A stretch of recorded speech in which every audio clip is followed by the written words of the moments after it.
The biggest change to the anti-avoidance rules for share exchanges and reconstructions in a very long time took effect from the 26th of November 2025. So these are very new rules, and we're still seeing HMRC interpreting these in the clearance unit and having a few questions coming back in relation to them.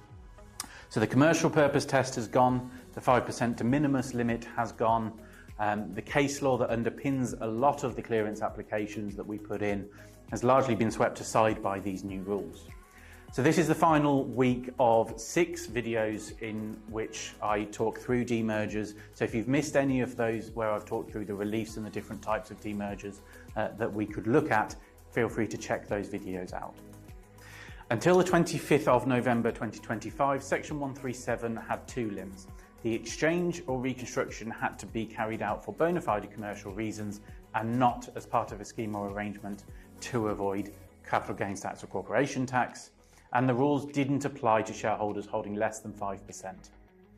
That was a regime in which we had cases like Snell, Cole, Delinean, Wilkinson, all litigated, and in some cases, more recently Delinean and Wilkinson, going against HMRC, which I think is largely the reason that has triggered these changes. It was that the exchange to form part of the avoidance arrangements, and where the tax saving was small, peripheral, or not a deal breaker, it usually wasn't a problem. And it seemed that possibly HMRC had accepted their position in Delinean and Wilkinson until we obviously had these new changes in budget day on November 25. So the new Section 137 applies if the main purpose or one of the main purposes of arrangements relating to an exchange or reconstruction is to reduce or avoid corporation tax or capital gains tax. So as I say, that means we no longer have a bona fide commercial purpose test. So we don't have to demonstrate that positive commercial reason. Of course, it helps to explain why we're doing it commercially, to show why the main purpose isn't tax avoidance.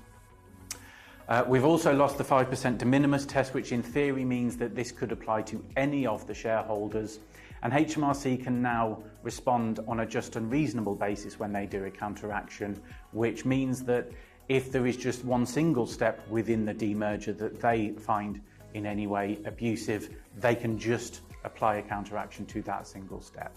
Section 138 allows us to apply to HMRC for clearance, which is still available, and also within Section 139.